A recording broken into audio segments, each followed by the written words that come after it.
Welcome to Square Notes, the Sacred Music Podcast. Your chance to learn about the teachings of the Catholic Church on sacred music, both in theory and practice. Through interviews, discussions, and music, your hearts and minds will be lifted up and better understand what it means to sing the praise of His glory. And now, your host, Dr. Jennifer Donaldson-Nowicka. Hello, listeners, and welcome to Square Notes, the Sacred Music Podcast. Our interview in this episode is with a dear longtime friend of mine, Mary Ann Carr Wilson, who runs a really inspiring apostolate called Canticle. Based in San Diego, she works with hundreds of children and teens each week to teach them Gregorian chant and sacred polyphony, and above all, how to pray with this music. Anyone who knows Mary Ann knows that she is a woman of deep faith, and her love for our Lord is both contagious and fruitful in the number of young people that she is able to inspire and draw closer to Christ through her work. Her work has blossomed into many hands at work on the board of the organization, which has great plans to do great things for the church in bringing young people closer to God through sacred music, and not just through the chant camps for which Mary Ann is so well known. A little later in the interview, she'll tell you a little bit more about a program she's running for educators this summer, the week of July 17th in San Diego. I also wanted to mention the Teaching Gregorian Chant to Children course that we'll be offering the week before that at the Catholic Institute of Sacred Music. July 10th through the 14th, I'll teach a course which prepares teachers and parents to teach chant to children using the first level of the Ward method of music instruction. It's a comprehensive music education method I've been using for about 15 years, and which has at its core the active participation of children in the sacred liturgy through singing Gregorian chant. The method is fast-paced, using games and just the right mix of elements which are predictable and surprising. It develops good head tone in the students, ear training, music reading, rhythm, improvisation, and even conducting from the very first lesson. The methodology set up in the method is also helpful in teaching most anyone how to sing chant. If you'd like to learn more about the Ward method, I'm offering a free information session via Zoom on Tuesday, March 21st at 5:30 p.m. Pacific Daylight Time. You can sign up for a spot at wardmethod.eventbrite.com. More information about this and our other 11 graduate level courses is available at our website, catholicinstituteofsacredmusic.org. We're offering all these classes this summer for free tuition. I hope you'll be able to join us. And now, on to the interview. Mary Ann, it's so great to have you on the show. Thanks for joining me. Thank you so much. I'm honored to be here. So the last few years have been an adventure for you, and I'm really happy you're here today to share with us your experience of several decades of singing and teaching chant, especially to young people. Could we start by having you share with us a bit about your first experiences with chant? From what I remember, your experience of singing chant in the church was similar to a lot of Catholics our age, and that was that you didn't experience it until you were older. Is that right? That's correct. The two chants that I can recall hearing and singing along with to some extent growing up and I went to Catholic school, 1st through 8th grade, were the Pange Lingua and the simple Agnus Dei from the Requiem or the composite Mass, Jubilate Deo. In college, I was a lead singer in a life teen band. And then at university, I was performing chant and polyphony, sacred polyphony, in a small ensemble of early music at San Diego State. As time went by, I remember thinking, like, gee, these things seem to be not suited to their environment. And I remember thinking, I wish I could be part of this music in the prayerful setting in which it was intended. Can you tell us a little bit about the training you set up for yourself to undergo once you finally discovered that there was a prayerful setting for this music you were singing? You know, what did you set out to learn about the liturgy, about this repertory, and about vocal technique in your continued studies? Well, I had already been doing a lot of vocal technique work through university, and I was on the opera track, actually. I was on the track, the highest demands, a music degree with the emphasis in performance, which a lot of musicians out there know is typically the track that has the highest demands. And I was loving it. But as time went by, I started to really discover more sacred music. And a friend tipped me off to the Church Musician Association of America. So I went to my first colloquium. It was 2003. and was just blown away by this whole new world. I will say that in preparing for the colloquium, I was able to read some of the documents from Vatican II, especially, and was learning that the church was asking for a broad restoration of sacred music, meaning Gregorian chant and sacred polyphony, especially the chant was mentioned over and over again. And so that was really fascinating for me because basically, in my experience as a Catholic growing up in San Diego, what the church was asking for and what was happening on the ground, it just hadn't been realized yet, and still hasn't.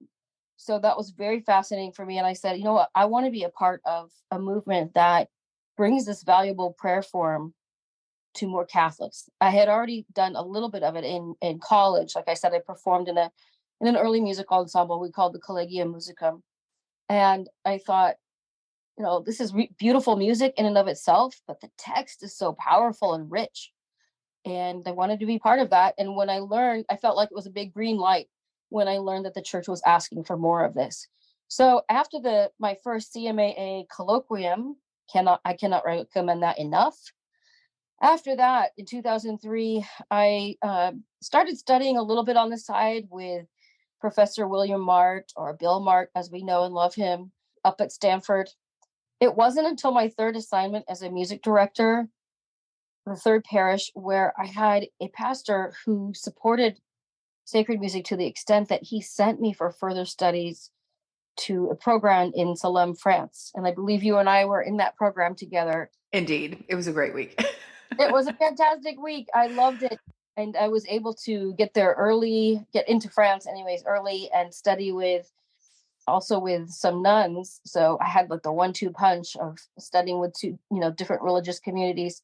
The nuns in Jouques, France, Notre Dame de la Liberté, I believe. And they're just lovely. As it happens, one of their choir mistresses was American. So she worked with me, and I had just lovely days there, lovely, lovely days. So that furthered a lot of things for me. And then concurrently, I was studying the sacred liturgy, the missals, especially of looking at the missals of the older Mass, which a lot of people call the TLM, and the newer Mass, the Novus Ordo. Was studying the missals side by side and doing a lot of work as a traveling cantor with Archbishop Cordileone, who had been our auxiliary bishop here in San Diego. So I had some amazing mentors in Dr. William Mart and Archbishop Cordileone. They would recommend things to me, and I would keep reading, keep studying, keep working. Certainly, I built the program at the Fraternity Parish St. Anne in San Diego when we had 4 choirs running, and it was just wonderful to be a part of that. So a lot of the training came on the job, but I couldn't get enough information. So on my own, I was continuing my studies. One more really neat thing that I was able to experience. So I was able to take a graduate course with Dr. Ed Schaefer about semiology and studying the ancient manuscripts. Everybody thinks of the square notes as exotic and something that came first, but there was actually a whole notation system before that. I shouldn't say it without fixed pitches, but the pneumatic, the manuscripts, the medieval manuscripts and earlier. I was really grateful to be studying that with him, and I hope to do so again. So let's fast forward a little bit now to your current work, which is a huge new program you're running now, Canticle. Can you tell us about the origins of the Apostolate and its mission? Certainly. So in 2018, so it's 5 years ago now, I had a sad goodbye. Was working I developed the music program at St. Anne in San Diego, and I was there for 9.5 years, and I had some health challenges, and I was let go for health reasons. But as the pastor, Father Gismondi, mentioned at the time, and looking back, he was so correct about this, there was a major beginning. And that was Archbishop Cordileone had just gotten the Benedict XVI Institute up and running, and I was consulting with them within about a couple of weeks, honestly. So that pivoted, and right before the school year started, he asked me to start a youth schola in San Diego And within 24 hours, 25 students signed up. Wow. I know. Many were my former choristers at St. Anne, so it was a little bit tricky. We made sure to pick a different day, and families could and did do both, etc. But that group grew to 40 by the end of the year. And we had this choir with mixed experience levels, but they were singing polyphony, four-part sacred polyphony, because we had enough guys who had gone through the program, including one or two of my own at that point, who could, fill out the men's parts. So that was a really special time. And over the next 3 years, until now, just continue to grow and grow. I should backstep just a second and say that in 2019, I met with Archbishop Cordileone and a man by the name of Terry Castor. If anybody knows how things run in San Diego, he is a wonderful, generous benefactor for lots of the great big projects you see happening in San Diego. And he said, we need to make sure that the work that you're doing with these chant camps and this choir that you have, we need to make sure, how do we scale? What's the scalability here? How do we duplicate what you're doing? So we started and we had these really eager beaver 17, 18-year-olds at that point. I would always call them future choir directors. And just started mentoring them and bringing them along on camps and other events to help me lead. And then, of course, COVID hits. We had unusual growth. And that was because about 2 months in, this has been very much a community thing from the start. So a lot of the mothers of the students got together. And this is 2 months in where we knew that, okay, there were not people dying in the street. Can we go back and sing together or not? And at that point, they voted almost unanimously, without me. They voted and approached each other, voted and said, hey, our kids are bored. They miss the prayer. They miss the time with their friends. They're a little scared. They don't know what's going on in the world. Can we go back to in-person classes and just have a very strict policy about illness? And I said, okay, we'll try it. So we did that. And lo and behold, again, another fast forwarding, most of us thought that the strictures around COVID would be over in a couple of weeks. As we know, a lot of the restrictions surrounding COVID continued, and our choir was one of the only things that was going on in the lives of these young people, where they could come together. So at one point, we ballooned to 4 choirs with 200 students. That has shrunk and kind of regularized back a little bit, because as other events, especially sporting events, started to pick up again, we lost some students. Many actually moved away. I have not sat down and counted, but many of our larger families moved away. So, we always have an ebb and flow, if you will, in our student body. And at that point too, while I was working, I was hired on at Benedict XVI Institute. But again, there were a lot of restrictions, both due to COVID and also just restrictions that in working with youth for ministry, that made the kind of work I was doing, especially the camps, impractical. And so with the Archbishop's blessing, I founded Canticle, and Archbishop's blessing, and I should say Terry Castor's first initial matching gift, I founded Canticle as a nonprofit, religious nonprofit, and an apostolate where we help people sing prayer. So currently we have 150 students, young students, I should say, in 5 youth choirs. And we are going to restart our adult program in the fall of 2023. As far as camps and workshops go, I had said I'd wanted to get to 50 by the time I was 50. I don't know where I thought of this, but I'm right on track. I've got 47 and 3 more scheduled before I turn 50 later this year. So the last few summers have been really busy. Even during COVID, we were doing more things in Florida and Texas, if you will, and in people's homes. We just kept the lights burning, kept the candle burning, kept the lights on, and kept praying. So now I would say that we're poised to train student teachers. We've already had a few come through our program, which we'll talk about later. And we're also poised to offer very tailored training for music educators in schools and parishes. So music directors, music teachers, even we're working with the a group with Catechism of the Good Shepherd to incorporate that into some more chant and sung prayer into their programs. And we're also looking to pair up more with the Regina Coeli schools, hybrid schools. So we've got all these projects running concurrently right now. That's so wonderful. And it's been just such a joy for me to see this flourishing in the midst of, so many hardships for so many people, not the least of which is your own difficult situations that every person and every family goes through, and also just like so many things that the kids that you work with, and what an inspiration. It's really great. So can you tell me what you, from your perspective, see happening in the spiritual lives and the musicianship of the young people and the families that you work with? Certainly. That's been a great joy. I mean, I can't be more excited about that, and my own family as well.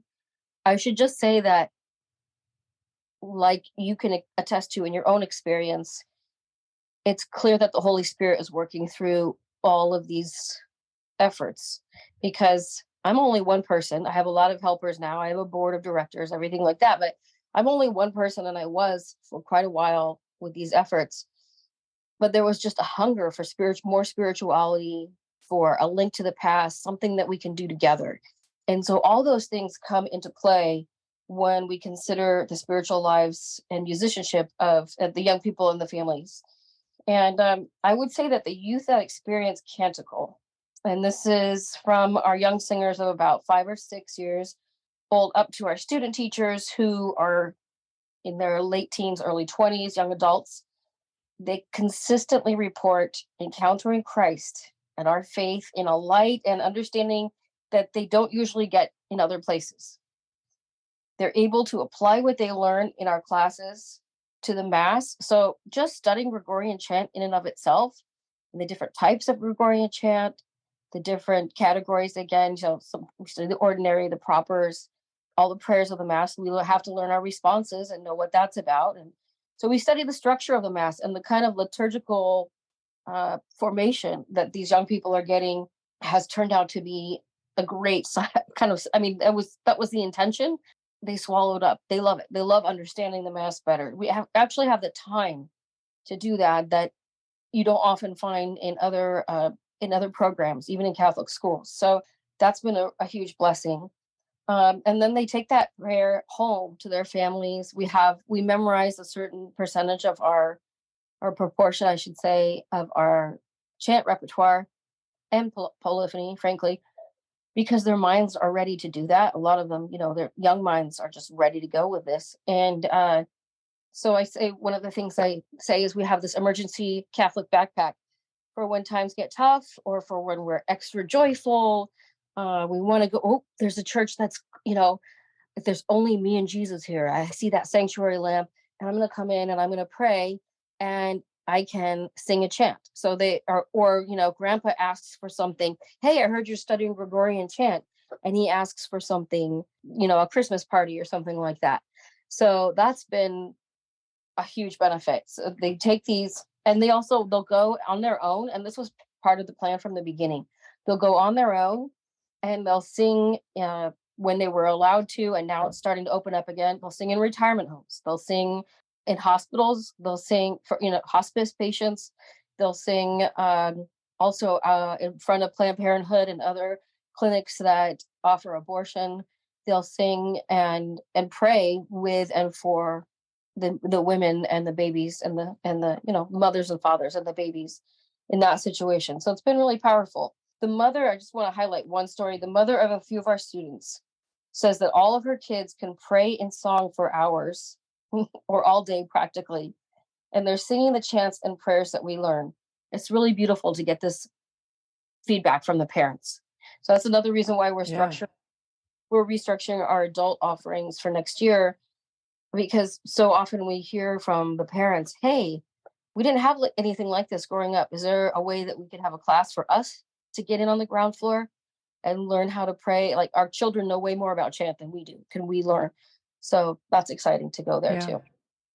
So you've mentioned that you have 5 choirs right now. Could you describe what the division between those 5 choirs is, and who's the kind of typical student that Canticle has? Certainly. Our different choral groups are named after chants.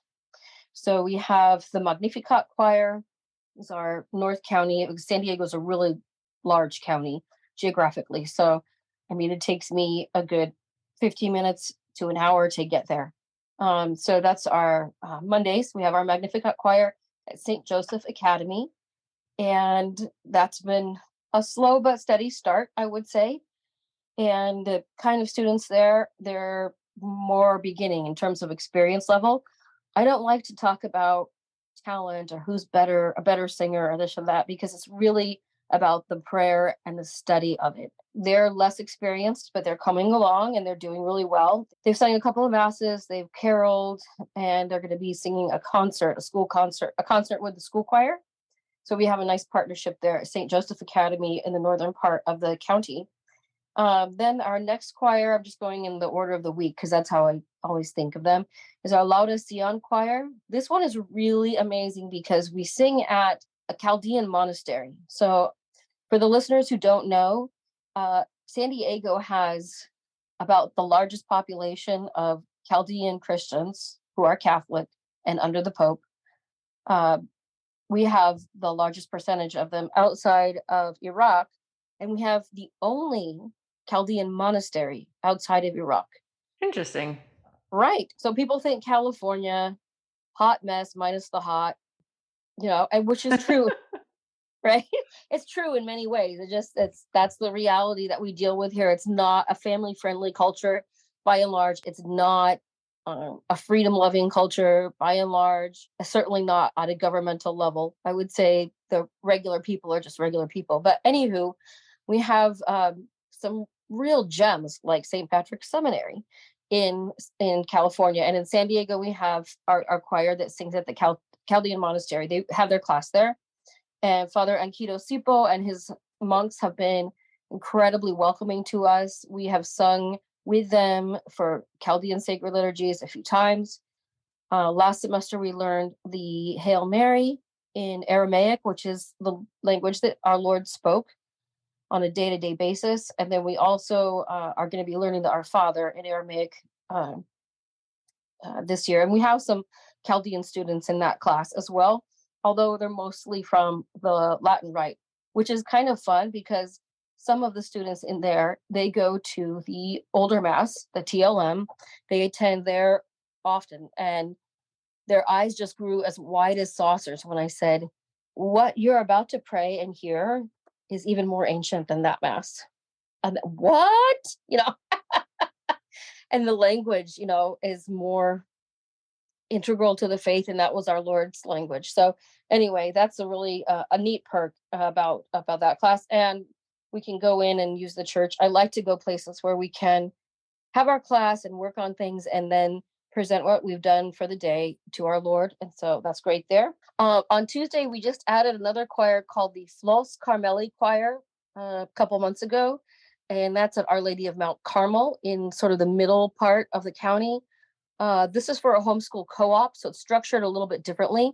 All of our other choirs start at 3:30 or later, usually 3:30 or 4 to accommodate all school schedules.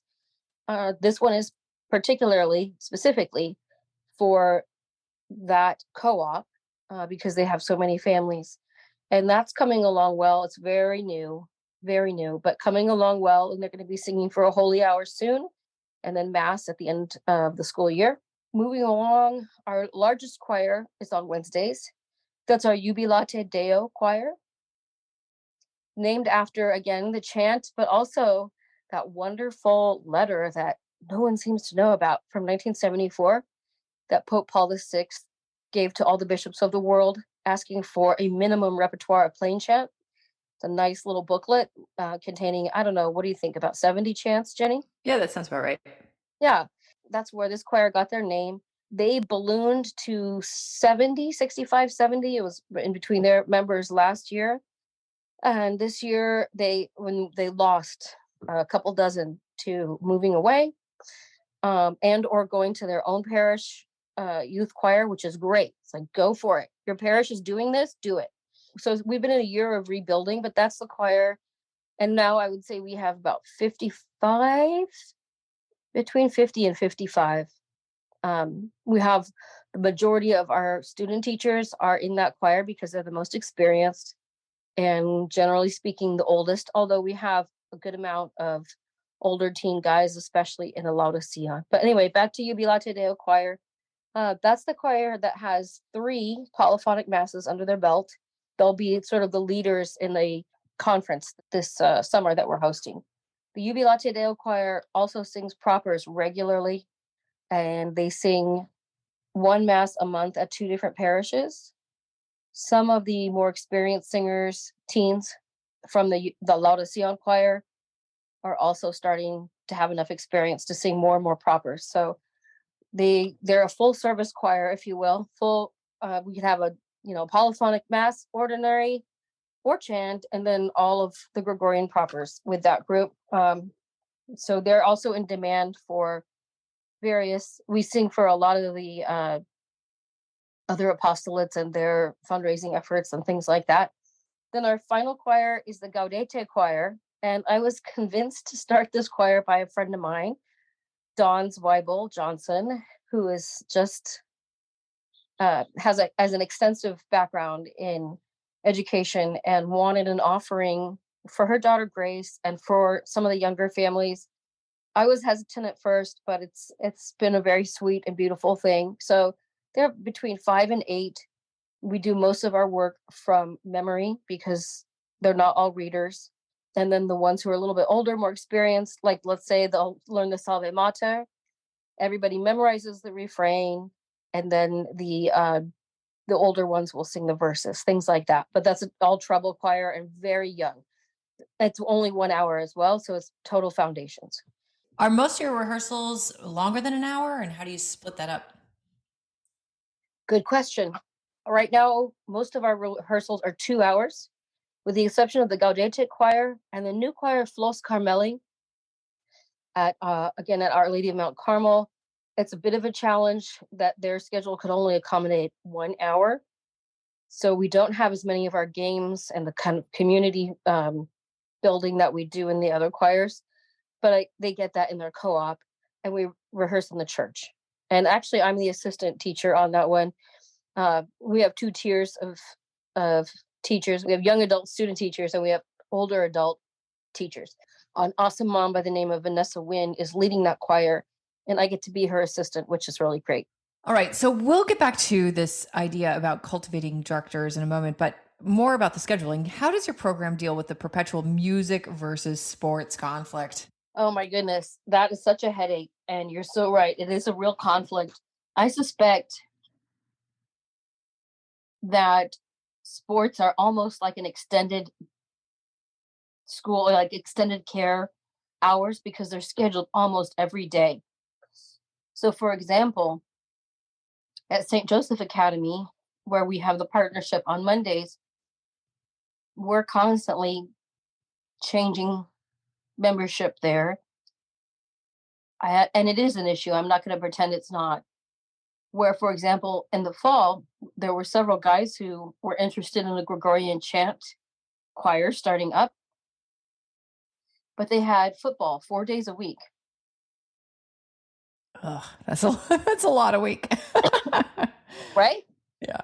So I think that's the norm now, that sports are three days a week minimum, usually 4, and then, including games, sometimes in addition to games. So I think it's just incumbent upon Catholic families, frankly, to kind of reevaluate their schedule. And if they knew that there were alternatives, like after school alternatives to sports, that sports is not a bad thing. I make that really clear.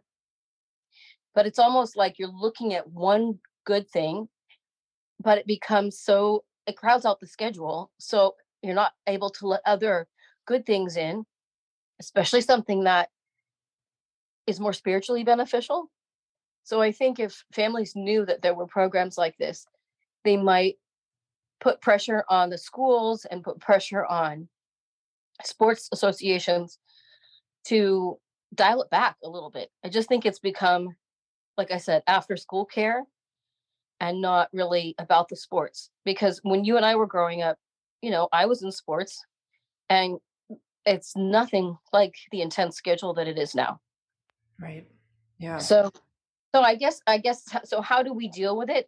I try to be as flexible and as accommodating as I can. We still have, a low class. I mean, our classes are average to about $12.50 per class. For those who are paying, we have many students on scholarship. Nobody gets turned away for lack of funds.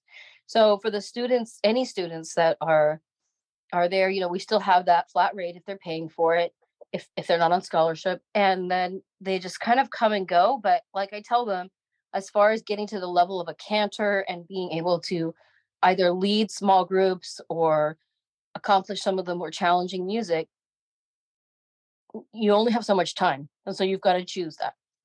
Right. So that's where we're at right now. During COVID, that was like a huge silver lining because it wasn't a competing factor in family schedules, but now it is. So Right. again, I think that's just up to families, schools, yeah, but families, pastors need to be thinking about, okay, sports, good thing. Is it taking over the entire schedule for after school? So let's also talk about this element of cultivation of leaders. Can you talk about what you do to build up teen leaders and directors, and how that's incorporated into your overall mission? Certainly. Okay, so when Canticle was still kind of in the idea phase, problem that I observed, and I'm sure you would agree with this, is that in most parishes, this is certainly true for California and many parts of the country that I've been to, the problem is we have music directors who are either skilled, very musically skilled, but not necessarily practicing their faith or practicing minimally, if you will, or solid Catholics, but they don't know how to be doing and leading chant. The question arises, where will future music directors gain the training, prayerfulness, and see the value of doing this work? And then I realized, well, it's got to be by the time they get into college and beyond, certainly for many starting families and things like that, they're just frankly too busy. So it's got to start with youth involvement now and providing a training that honors their time. So we pay our student teachers 17 and older. It's a little above a minimum wage, but it's not bad. We want to honor their time and give the message that this specialized training, well, we need to count on you and you're getting something worthwhile, right? So they also, and this is for student directors, or excuse me, student teachers, and in general, the students in general, they help conduct during portions of class. So we do a lot of what I know that Mrs. Ward incorporated into some of her exercises. So we'll lift up on our word accents, moving to our phrase accents. So they learn the beginnings. Everyone learns the beginnings of conducting chant and how it moves. And then the student teachers, and then I would say kind of a second tier, if you will come up and be leading during class. Another thing that we do is have young adults, so 18 and up.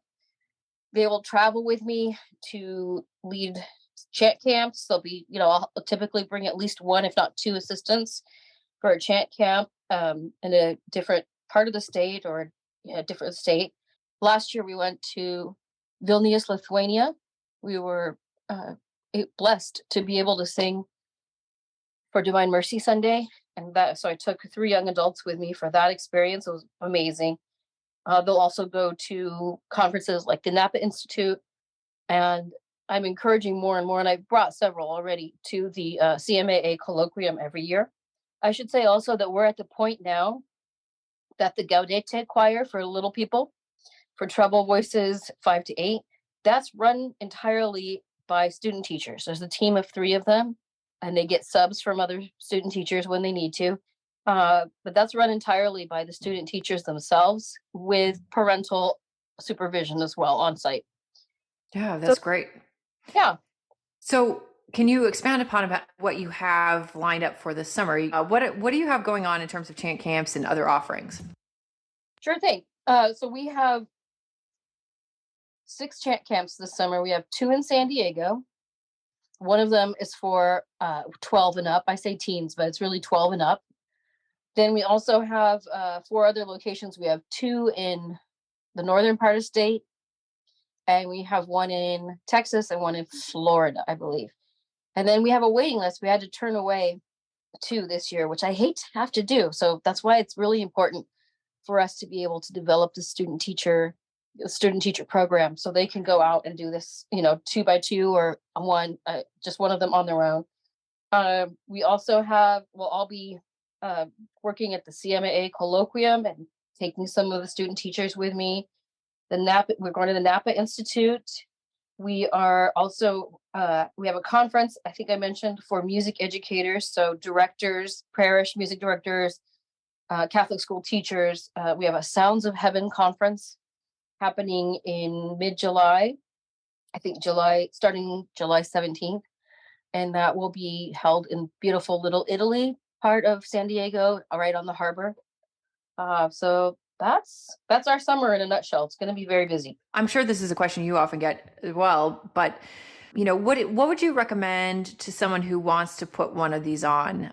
Right. Well, it depends on the level of experience that the teacher themselves has, whether it be sometimes it's a Catholic school teacher, sometimes it's a parent who's very involved but has an extensive music background, sometimes it's a music director. So that's the first thing I do. Like, what I have to learn, what are your resources? What do you have already? And then you and I have talked a long time about putting something together that like a chant camp in a box kind of thing that parishes can use. So I know we'd like to be developing that in all our free time. Ha ha ha. No, but we'd like to be developing that. I think that'd be really helpful. And then, as I mentioned already, we also have our conference for music educators that's going to be highly tailored toward camps and how to teach chant in a way that's prayerful, fun, and substantive academically as well. So a lot of our students take it for class credit. That's what we have in the works right now. And then next year, we're hoping to implement more of an online presence. Great. So how do people find out more about your work and support you? Well, you can visit us at canticle.net. You can learn about what we're doing, attend a Canticle event. You can contact us about bringing a Canticle Chant Camp to your area. Going back again with I do get an email, you probably do too, at least one email from somebody I don't know every week asking about how to put on a chant camp. So we'd love to help you accomplish this with lots of success. And again, just visit us at our website, reach out to us, contact us about bringing a Canticle Chant Camp to your area. And then also please consider a donation and helping support our work. Our 2 areas that need funding the most would be our Chant Camp Fund for parishes that don't always have the resources, because again, nobody gets turned away for lack of funds. So we want to be able to send people out to train others in how to lead a chant camp. And then also our student teacher program. So the training the teachers themselves and then having teachers to go out to various locations and help with the training there. Thank you so much, Mary Ann. This was a joy to talk to you. And you as well, always. Thanks, Jenny.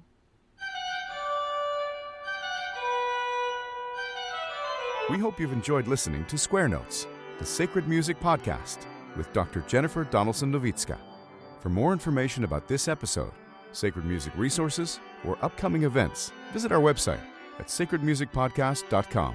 You can subscribe to our podcast on iTunes, Stitcher, YouTube, or your favorite podcast app. If you enjoy our podcast, please write us a review on iTunes. This improves our iTunes ranking and helps others find out about the podcast. The music you heard at the beginning of this episode is Hec Dies by William Byrd, sung by the London Oratory Schola Cantorum Boys Choir, directed by Charles Cole from the CD Sacred Treasures of England. The music at the conclusion of this podcast is from the Prelude and Fugue in G Major, BWV 550 by Johann Sebastian Bach, performed by Jennifer Donaldson-Nowicka. We look forward to having you join us next time. And until then, may we sing the praise of His glory.